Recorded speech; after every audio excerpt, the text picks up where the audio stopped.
আপনি দেখছেন বিনি পয়সায় বিনোদন।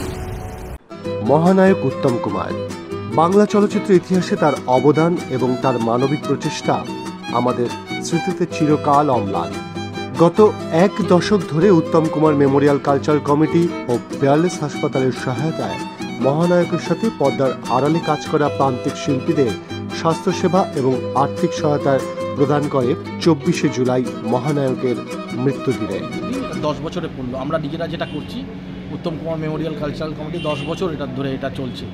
এই 10 বছরের মধ্যে আমাদের প্রধান কাজ হচ্ছে উত্তম কুমারের সময় যে টেকনিশিয়ানরা ছিলেন সেই টেকনিশিয়ানদের সাহায্য করা, তাদের পাশে দাঁড়ানো।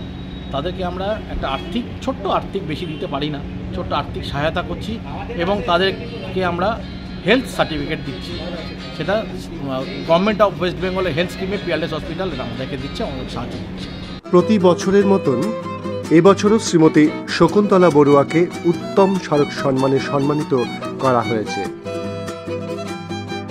আমার খুবই সম্মানিত লাগছে নিজেকে এই কথা ভেবে যে সত্যি সত্যি কিন্তু আমি অত্যন্ত ভাগ্যবতী যে বড় অ্যাচিভমেন্টের থেকেও বড় যদি কিছু থাকে।